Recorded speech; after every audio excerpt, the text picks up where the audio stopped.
কুসুম কুঞ্জ নিবাসানিষ্টম সাদ্গুণ পূর্ণ কবি কল দয়াদ্র চিত্ত শ্রী গৌর কৃষ্ণ চরিতামৃত দানমূর্ধম ভক্তি প্রসাদ মধুসূদন পাদ মিলে। শ্রীকৃষ্ণ চৈতন্য প্রভু নিত্যানন্দ শ্রী অদ্বৈত গদাধর শিবাসাদি গৌর ভক্তবৃন্দ। হরে কৃষ্ণ কৃষ্ণ কৃষ্ণ হরে হরে, হরে রাম রাম রাম হরে হরে। সর্বপ্রথমে অস্পদীয় শ্রী গুরুপাদ পদ্ম ওম বিষ্ণুপাদ ত্রিদণ্ড স্বামী ভক্তি প্রসাদ মধুসূদন গুরু মহারাজের রাতুল যুগল চরণে অনন্ত কোটি ধন্যবাদ প্রণাম প্রণতি জ্ঞাপন করছি। তিনি জয়যুক্ত হন, আমাদের প্রতি কৃপা আশীর্বাদ বর্ষণ করুন। তৎসঙ্গে সকল ভক্তবৃন্দ সবার চরণে বৈষ্ণব অভিনন্দন জ্ঞাপন করছি। আমরা ধারাবাহিক ভাবে চৈতন্য চরিতামৃত শ্রবণ কীর্তনে ব্রতী হয়ে শ্রী চৈতন্য মহাপ্রভু জীবন চরিত কথা শ্রবণ করতে করতে অনেক দূর অগ্রসর হয়েছি, যেখানে আমরা মহাপ্রভুর সঙ্গে দক্ষিণ ভারতে দক্ষিণ দেশে গোদাবরী নদীর তীরে রায় রামানন্দ প্রভুর সঙ্গে মিলন হয়।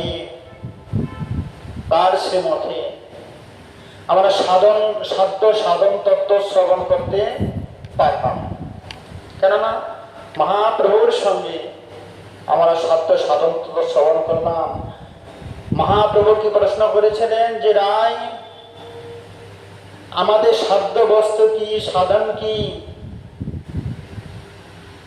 রামানন্দ রায় বললেন সধর্ম আচরণ করলেই সাধ্য সাধন হয়। সধর্ম আচরণ করলেও, নিজের ধর্ম আচরণ করলেও আমাদের সাধ্য বস্তু লাভ করা যাবে না। তখন বললেন সবকিছু কৃষ্ণে অর্পণ করলে ভগবানকে পাওয়া যায়। মহাপ্রভু তাও সেটা গ্রহণ করলেন না, যে আমরা সবকিছু কর্মটা করব আমি, দায়বদ্ধতা থাকে ভগবান, এটা হতে পারে না। অপকর্ম করব, খারাপ কর্ম করব আমি, তার জন্য দায়বদ্ধতা ভগবানের, এটা তো হতে পারে না। মহাপ্রভু সেটা গ্রহণ করলেন না। কি বললেন? ইহ বাজে আগে কহবা। রামানন্দ রায় তখন বললেন সধর্ম ত্যাগ, ঠিক আছে, আমি আমার ধর্মটা ত্যাগ করে দিলাম। নিজের ধর্ম বাদ দিয়ে কি করব? আমি জ্ঞান নিষ্ঠ হতে, জ্ঞান বিদ্যা বুদ্ধি বিচার বিবেচনা করে কর্ম করব। তখন মহাপ্রভু বললেন অনেক বড় বড় জ্ঞানী ভক্তরা নিজের জ্ঞানের বিচারে, বৈদিক বিচারে ভগবানের সাধন ভজন করেছিলেন, তারা ভগবানকে পরিপূর্ণভাবে সাধনে সন্তুষ্ট করতে পারেননি। এরপরে আর কি আছে? তখন বললেন আয় করে জ্ঞান শূন্য ভক্তি।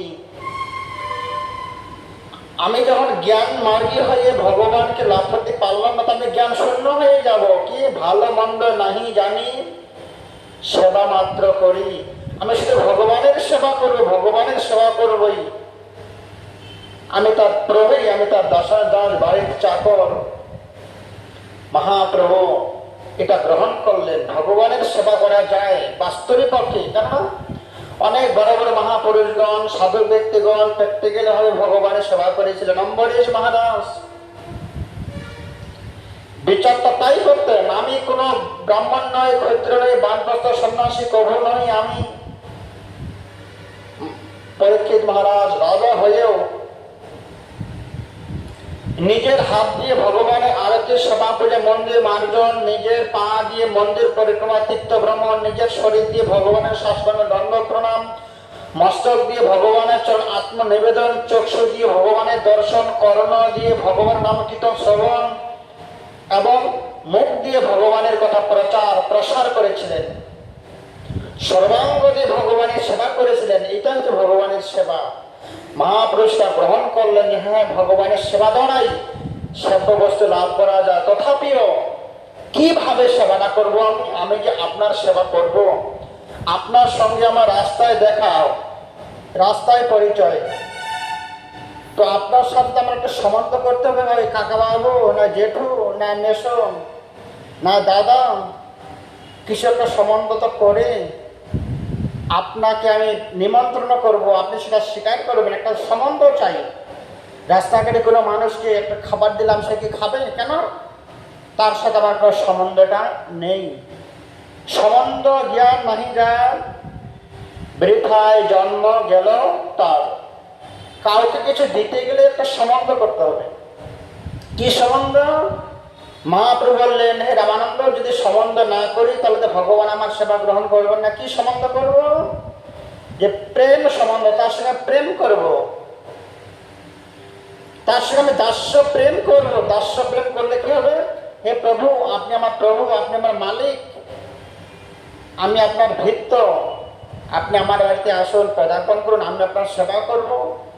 তখন মহাপ্রভু বললেন, ভৃত্য জ্ঞানে দাসত্ব ভাবে সেবা করলেও দাস সদা সর্বক্ষণ, ভৃত্য সদা সর্বক্ষণ ভীত হয়ে থাকে, সংকুচিত মন হয়ে থাকে, না কোনো ত্রুটি হয়ে যায় আমার প্রভুর শ্রীচরণে, সেবায় না অপরাধ না হয়ে যায়। দাস্য প্রেমে সম্পূর্ণ সেবা করা যায় না। মহাপ্রভু বললেন, রায়, দাস্য প্রেমে তো পরিপূর্ণ হওয়া যাচ্ছে না, দাস্য প্রেমে ভগবানকে প্রীতি দেওয়া যাচ্ছে না। এর উপরে কি হতে পারে? তখন বলেন সখ্য প্রেম। যে সখ্য প্রেম করলে, মিত্রতা ভাব করলে ভগবানের সাথে কোনো অপরাধের সম্বন্ধ হয় না, বিচ্ছেদ হয় না, একজন অপরজনের আলিঙ্গন, একই বিছানায় শয়ন, একই বর্তনে সেবন, একই রথে ভ্রমণ। মহাপ্রভু উত্তম বলে স্বীকার করলে, হ্যাঁ উত্তম প্রভু, রামানন্দ উত্তম। এর উপরে কি হতে পারে? কেন? চিরস্থায়ী বন্ধুত্ব সবার সঙ্গে সবার থাকে না। কি করলে চিরস্থায়ী ভগবানের সঙ্গে থাকা যেতে পারে? তখন বললেন, ঠিক আছে, যদি চিরস্থায়ী থাকতে হয় ভগবানের সাথে, এমন সেবা করবো যাতে আমার অপরাধ না হয়, সেটাতে বাৎসল্য প্রেম। বাৎসল্য প্রেম করলে, ভগবানকে গোপাল জ্ঞানে, নিজের সন্তান জ্ঞানে ভালোবাসতে পারলে সেটা চিরস্থায়ী থাকে, এখানে কোনো অপরাধের ভয় থাকে না। মহাপ্রভু তাও বললেন, আমি যদি ভগবানকে বাৎসল্য প্রেমে ভালোবাসি, আপনি আপনার সন্তানের সঙ্গে কতদিন বাৎসল্যতা টিকিয়ে রাখতে পারবেন? 24-25 বছরের পুত্র হয়ে গেলে তার সঙ্গে আপনি আর বাৎসল্যতা রাখতে পারবেন না। তাকে স্নান করাতে পারবেন না, তাকে প্যান্ট পরাতে পারবেন না, ভোজন করাতে পারবেন না, তাকে নিজের অধীনে রাখার মতো সামর্থ্য থাকবে না। তখন তিনি নিজের সহস্র হয়ে যাবেন, তখন তো বাৎসল্য প্রেম আপনি আস্বাদন করতে পারবেন না। বাৎসল্য প্রেমটাও সেখানে ডাউন হয়ে গেলেন, নিচু হয়ে গেলেন। প্রভু কয়ে, ইহবাজ্য আগে কহ আর, রায় কহে কান্তাভাব, প্রেম সাধ্য কি বললেন? যে স্বামী স্ত্রী ভাব, কৃষ্ণ আমার পতি, আমি তার পত্নী, এই কান্ত ভাব, মধুর ভাব করতে গেলে ভগবানের সঙ্গে আর কোনোদিন সম্বন্ধ করা যাবে না। চিরস্থায়ী যতদিন বেঁচে থাকবো ভগবানের সঙ্গেই আকৃষ্ট হয়ে একনিষ্ঠ মনে তার সেবা পূজা করতে পারবো। তার সঙ্গে আমি মধুর প্রেমের মধ্যে কৃষ্ণকে আমি প্রতিরূপে বরণ করলে সে পতির সঙ্গে আমি দাসত্ব ভাব নিতে পারবো, বাৎসল্য ভাবটা আস্বাদন করতে পারবো, মিত্রতা করতে পারবো, সখ্য ভাবটাও নিতে পারবো, সব কিছু সেখানে পরিপূর্ণ হয়ে যাবে। যেমন হাজারো নদীর জল যখন সমুদ্রে মিলিত হয়ে যায়, সমুদ্র প্রতিটা নদীর জল আস্বাদন করে, এবং কি গঙ্গা, যমুনা, সরস্বতী, অলকানন্দা, নদী, গোদাবরী, যতগুলো নদী আছে সব নদী যতক্ষণ না সমুদ্রে মিশে যাচ্ছে ততদিন তাদের আলাদা আলাদা পরিচয়। আমি গঙ্গা, সরস্বতী, নর্মদা, সিন্ধু, কৃষ্ণা, দামোদর, গোদাবরী, যতক্ষণ না সে পৌঁছাচ্ছে তার প্রাপ্তির পথে ততক্ষণ তার আলাদা আলাদা নাম, পদবী, বৈভব, বিকাশ, কালার আলাদা আলাদা আছে। কিন্তু সে ভ্রমণ করতে করতে যখন সমুদ্র সরোবরে মগ্ন হয়ে যায় তখন তার নিজের অস্তিত্ব, নিজের কালার, নিজের নাম, নিজের বৈভব, বিদ্যা, শক্তি, সামর্থ্য সব কিছু সমুদ্রের চারণে বিলীন হয়ে যায়, একাকী হয়ে যায়, মিলনে। তখন আর কি থাকে? আমি ভগবানের চিন্ময় অংশ, ভগবানের ভক্ত, এটাই পরিচয়। আলাদা করে আর পরিচয় হতে পারি না। ঠিক তেমনই ভ্রমিতে ভ্রমিতে কোনো ভাগ্যবান জীব গুরু কৃষ্ণ প্রসাদে পায় ভক্তিলতা বীজ। আপনি আমি সারা পৃথিবী ভ্রমণ করতে করতে যতক্ষণ না ভগবানকে ভালোবাসার বীজটা না আমরা গুরু গোবিন্দের কৃপায় অবলম্বন করতে পারছি, ততদিন আমাদেরকে ভ্রমণ করতেই হবে, করতেই হবে। আপনি মানুন বা না মানুন, সবই তার দাস। আপনি ভগবানকে মানতেও পারেন, না মানতেও পারেন, কিন্তু ভগবানের দাস। অন্তিম লগ্নে হলেও আপনাকে এটা গ্রহণ করতেই হবে, স্বীকার করতেই হবে। মহাপ্রভু তাই বললেন, শ্রী রাধার ভাবের সমান অন্তিম ভগবানকে প্রতি জ্ঞানে ভালোবাসার পরে আর কোনো কিছু অপূরণ থাকে না। সবকিছু সেখানে পাওয়া যায় যে আমি ভগবানের প্রতি, ভগবান আমার প্রতি, আমি তার পত্নী প্রকৃতি, আমি তার দাসানু দাস। এই যে ভগবত প্রাপ্তি হবা কৃষ্ণ প্রাপ্তির উপায় বহুবিধ হয়, কৃষ্ণ প্রাপ্তির তারতম্য বহুত আছে। অনেকে প্রশ্ন করে আমরা কি ভগবানের সাধন ভজন করলে ভগবানকে লাভ করতে পারবো? না, ভগবানকে লাভ করার অনেকগুলো রাস্তা আছে, অনেক পথ দিয়ে আপনি ভগবানকে লাভ করতে পারবেন। কেন শিশুপাল সেও ভগবানকে লাভ করেছে ক্ষণিকের জন্য, রাবণ সেও ভগবান রামচন্দ্রকে লাভ করেছে, দর্শন করেছেন, স্পর্শন করেছেন ক্ষণিকের জন্য, তার প্রতিফল কি পেয়েছিল? বিভীষণ সেও ভগবত প্রাপ্তি, সেও ভগবানকে লাভ করেছে, রামচন্দ্রের দর্শন সাক্ষাৎ স্পর্শন করেছে, তার পরিণামটা কি হয়েছে? জরাসন্ধ,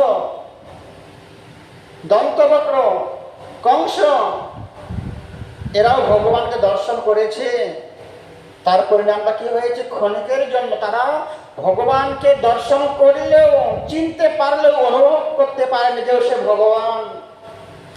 সে ভগবানকে দর্শন করার পরেও তারা হাত জোড় করে তাদের প্রণাম করার মতো সামর্থ্য ছিল না। আপনিও পাবেন ভগবানকে, আমিও ভগবানকে দর্শন করতে পারবো, কিন্তু যতক্ষণ না ভক্তিলতা বেশটা উদয় হচ্ছে, ভক্তি ভরে ভক্তি যোগ অবলম্বন করে যতক্ষণ না আপনি ভগবানকে ভালোবাসছেন, ততদিন আপনি ভগবানকে লাভ করলেও, ভগবানকে চিনতে পারলেও সেই বুদ্ধি, সেই জ্ঞান, সেই আবেগ আসবে। আমি ভগবানকে প্রার্থনা করি, হে কৃষ্ণ করুণা সিন্ধু দীনবন্ধু জগৎপতে গোপীশ গোপিকা কান্ত রাধাকান্ত নমস্তুতে। নম ব্রাহ্মণ দেবায় গো ব্রাহ্মণ দেব হৃতায় চ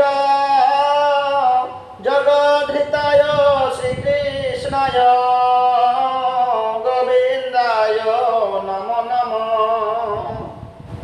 পারবেন না সেদিন, সারা জীবন যাকে প্রণাম করার মতো আপনি অভ্যাস করেননি, যার গুণকীর্তন করার মতো অভ্যাস করেননি, অন্তিম সময় যখন ভগবান আপনাকে দর্শন দিবেন, আপনি সারা জীবন যে বদন দিয়ে বাহ্যিক জগতের কথাবার্তা লিপ্ত ছিলেন, ভগবত কথায় আপনি পৌঁছাননি, সেদিন ভগবানকে দর্শন করলেও আপনি আপনার মুখ দিয়ে ভগবানের স্তুতি করতে পারবেন না। যে হাত দিয়ে সারাটা জীবন ভগবানের চরণ তলসে নিবেদন করেননি, সেই হাত, সে ভগবানকে দর্শন করলো, হাত দুটো ভগবানের চরণে সেদিন দিতে পারবেন না, ভুলে যাবেন। কেন? সারাটা জীবন আপনি হাত দিয়ে, চোখ দিয়ে, মস্তক দিয়ে, মুখ দিয়ে অপকর্ম অপব্যয় করে অভ্যাস করে আছেন। অন্তিম সময় যখন ভগবান আপনার সন্নিকটে আসবে, আপনি সেদিন কিছুই করতে পারবেন না। ঠিক তেমনই রাবণ, বিভীষণ তারাও ভগবানকে পেয়েছে, কার কেমন ছিল? ভগবত প্রাপ্তি ক্ষণিকের জন্য। ঠিক তেমনই সেই কথাটাই বলছেন, কৃষ্ণ প্রাপ্তির উপায় বহুবিধ হয়, কৃষ্ণ প্রাপ্তি তারতম্য বহুত আছে, কিন্তু যার যেই রস সেই সর্বোত্তম, তটস্থ হইয়া বিচারিলে আছে তার উত্তম। কি বললাম? পঞ্চরসের রসিক, শান্ত, দাস্য, সক্ষ, বাৎসল্য, মধুর, এই পাঁচটা রসের মধ্যে থেকে আপনাকে ভগবানকে ভালোবাসতে হবে। আমি আমার মতো করে যদি ভালোবাসতে যাই, ভগবানকে লাভ করার অনেক রাস্তা আছে, কিন্তু রামানন্দ রায় কবিরাজ গোস্বামী সব থেকে সুপ্রিম পাওয়ার পাঁচটা রাস্তা আমাদের দর্শন করালেন। এই পাঁচটা মার্গ অবলম্বন করে যে কোনো একটা রাস্তা আপনি স্বীকার করুন, এই পাঁচটা ভাবের মধ্যে যে কোনো একটা ভাব গ্রহণ করে আপনি ভগবানের সাধন ভজন করুন, ভগবানের সেবা করুন, ভগবানের গুণকীর্তন করুন, আপনি ভগবান লাভ করতে পারবেন। এই পাঁচটা ভাবের বাইরে যতগুলো ভাব আছে, যতগুলো রাস্তা আছে, অবলম্বন করলে আপনি ভগবানকে পরিপূর্ণভাবে আস্বাদন এবং দর্শন করতে পারব না। পূর্বে পূর্বে রসগুণ, পরে পরে হয়, এক দুই গগনে পঞ্চ পর্যন্ত বড়য়, গুণাধিকে সাধিক বারে প্রতিরসে, শান্ত দাস শতবাৎসক গুণ মধুরতে, আকাশ আদি গুণ যেন পর পরভৃত, দুই তিন গগনে বারে পঞ্চ পৃথিবীত, পরিপূর্ণ কৃষ্ণ প্রাপ্তি এই প্রেমা হইতে, পরিপূর্ণ সবকিছুই, শান্ত রস, দাস্য, সক্ষ, বাৎসল্য, সবকিছু রস একত্রিত আসবেন। এখানে যেমন উদাহরণটা দিয়েছিলেন, আকাশের মধ্যে দুটি শব্দ আছে, এই ব্যাখ্যাটা আমরা অন্য কোনো সময় আলোচনা করব, আজকে এখানে পেন্টিং থেকে যাচ্ছে।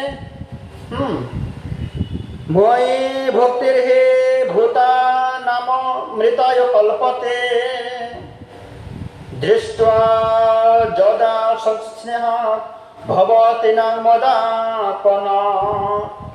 কৃষ্ণের প্রতিজ্ঞাটির সর্বকালে আছে, যে জয়ছে ভজে কৃষ্ণ তারে ভজে তৈছে। কৃষ্ণের এটাই প্রতিজ্ঞা। কি প্রতিজ্ঞা?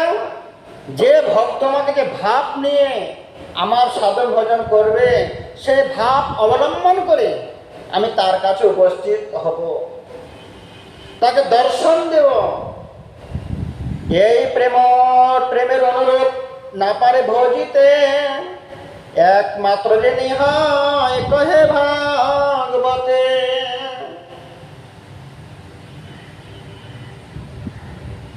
যারা শান্তরসের ভক্ত ছিল, ভগবান তাদেরকে বলেননি কৃষ্ণ তোমাদের কাছে আমি ঋণী। রামচন্দ্র হনুমানের কাছে বলেন, হনুমান তুমি আমার দাস হয়ে আমার সেবা পূজা করেছিলে, আমি তোমার কাছে ঋণী, এটা বলেননি। শ্রীদাম সুদাম দাম বসুদাম সকারা ভগবানের সঙ্গে মিত্রতা ভাব, সখ্য ভাবে ভগবানের সেবা করেছিলেন। ভগবান তাদেরকে বলেননি সখাগণ আমি তোমাদের কাছে ঋণী। এবং কি মা যশোমতী, দেবকী, রোহিণী দেবী, তারা পুত্র জ্ঞানে বাৎসল্য প্রেমে ভগবানের সেবা করেছে, তথাপিও ভগবান কোনদিন বলেননি হে মা তোমার হইতে আমার জন্ম, তুমি আমাকে লালন পালন করলে, তোমার দ্বারে আমি বড় হলাম, আমি তোমার কাছে ঋণী। ভগবান মাকেও বলেনি মা আমি তোমার কাছে ঋণী। কেন? একজন বাবা একজন মা সন্তান লালন পালন করবে, এটা তার কর্তব্য, সে তার কর্তব্য পালন করেছে।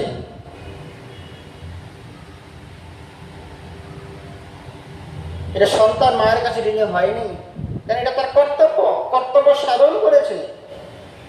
কর্তব্য যদি সাধন না করতেন, কর্তব্যটা যদি পালন না করতেন, তার নামে বদনাম, কলঙ্ক আসতেন। গ্রামবাসীগণ তাকে খারাপ বলতেন, কলঙ্কিত বলতেন যে তুমি সন্তান জন্ম দিয়ে তার কর্তব্য পালন করতে পারলে না, কর্তব্য পালন করতে না পারলে তাকে তুমি জগতে আনলে কেন? একজন মা একজন সন্তানকে লালিত পালিত করে বড় করবে, এটা তার কর্তব্য, এটা তার ডিউটি। সে ডিউটি পালন করেছে মাত্র। কিন্তু ব্রজবাসীগণ তারা আমার মাসি নয়, পিসি নয়, আত্মীয় স্বজন নয়, তারা আমার মা নয়, তারা আমার পিতা নয়, তথাপিও তাদের ডিউটি না ছিল না আমার সেবা করার।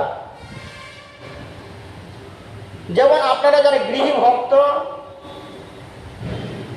সাধু সন্তগণ, আমরা আপনাদের সন্তান নয়, কোনো আত্মীয় স্বজন নয়, আপনাদের কোনো কিছু করা আমাদের কোনো ডিউটি নেই আপনাদের। তথাপিও গৃহী ভক্তগণ সাধু সন্তগণের সেবা যত্ন করেন। আপনি যদি নাও করেন আপনার কোনো অসুবিধা নেই, কেন এটা আপনার কর্তব্য নয়, ডিউটিও নয়।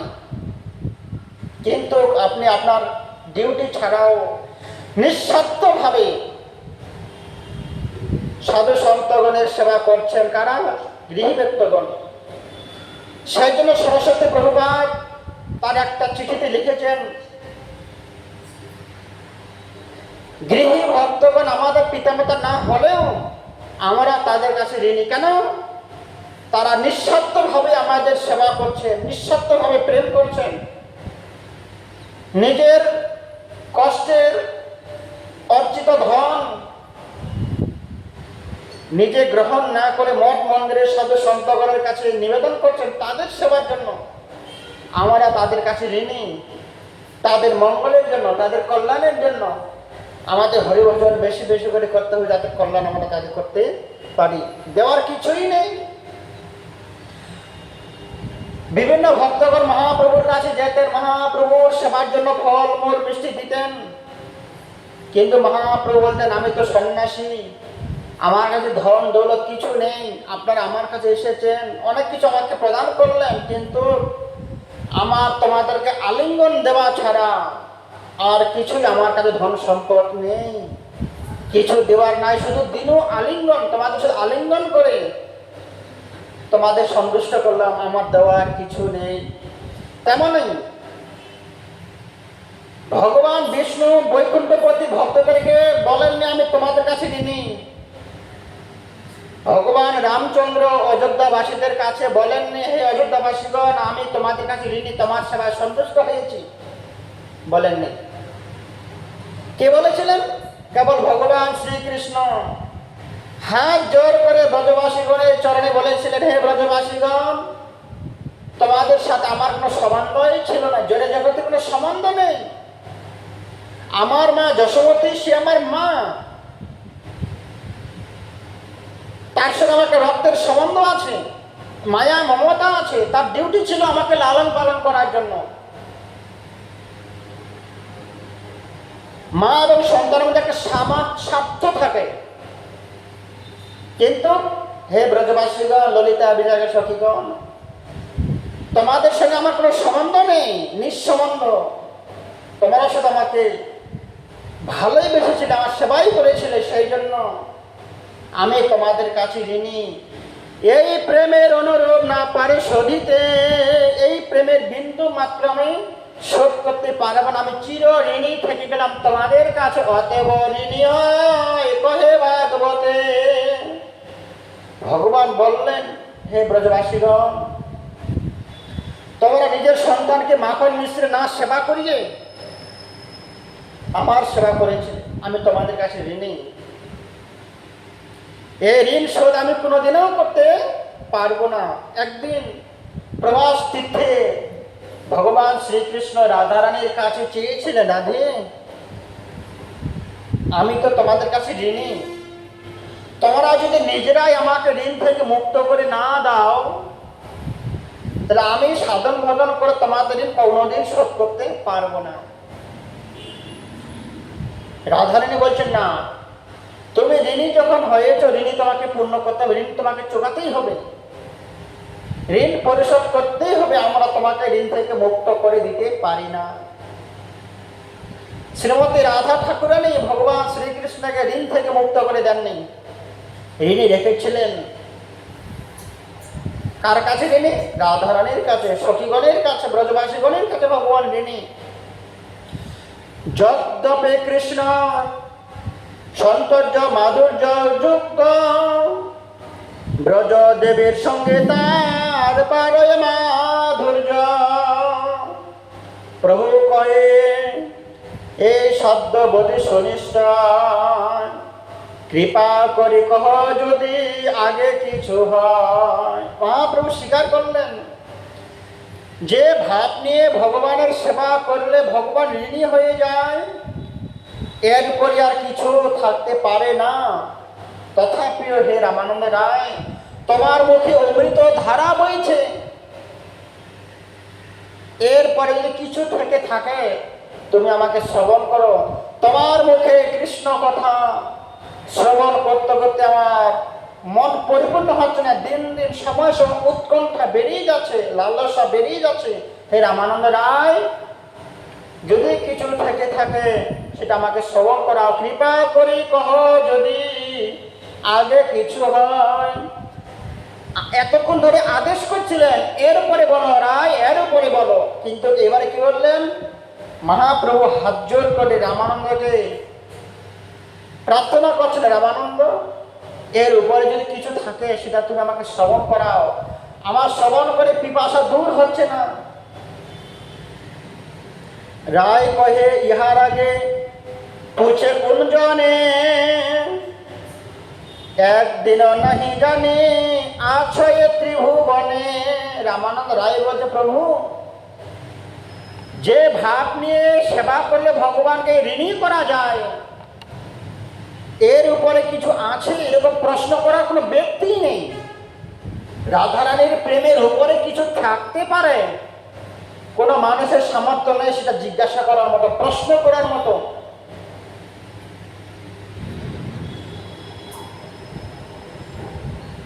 একদিনও নাহি এতদিনও নাহি জানি আছো ত্রিভুবনে, আমি ত্রিভুবনে এমন মানুষ দেখতে পাইনি যে রাধারানীর প্রেমের উপরে কেউ যেতে পারে বা জিজ্ঞাসা করতে পারে যে প্রভু আমি আপনাকে সবে দর্শন করলাম, যে কান্ত ভাবের প্রেমে যদি কিছু থেকে থাকে সেটা আমাকে জানান। একমাত্র আপনার মুখেই, আপনার মাধ্যমে আমি শ্রবণ করলাম যে প্রেমে ভগবানকে ভালোবাসলে ভগবান ঋণী হয়ে যায়, তারপরে কি থাকতে পারে?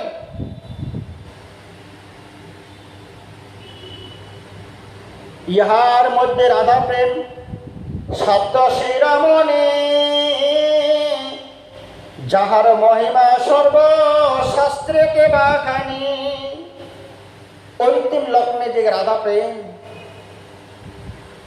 যে প্রেম আস্বাদন করলে ভগবান ঋণী হয়ে গেলেন, সেই ঋণীর কথা, সেই মহিমার কথা, সে যে রাধা ঠাকুরানের শিরোমণি, যাহার মহিমা হাজার যুগ ধরে শাস্ত্রের গ্রন্থে সাধু সন্তগণ, মনীষীগণ, মহাজন ব্যক্তিগণ এখনো সেটা ব্যাখ্যা করেই যাচ্ছেন, লিখনিতে লিখেই যাচ্ছেন।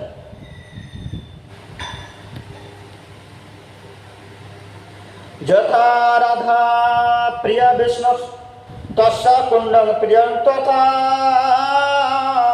সর্বগোপীষু সবৈকা বিষ্ণুর অন্তর্বল্লভা। অনয়ারাধিত রণং ভগবান হরিশ্বর, জন্ম বিহায় গোবিন্দ প্রেত যামনন্দ্রহ। প্রভু কহে আগে কহ শুনিতে পাইছো,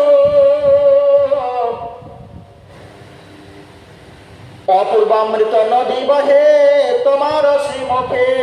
রামানন্দ রায়কে বলছেন, প্রভু রামানন্দ আমার খুব শ্রবণ করতে ইচ্ছে করছে, আমার কর্ণ দুটো তোমার মুখের ভগবান কথা শ্রবণ করে এখনো পরিপূর্ণ হল না, আমার শুনতে ইচ্ছে করে, তুমি আবার বলো, আমি আবার শ্রবণ করবো।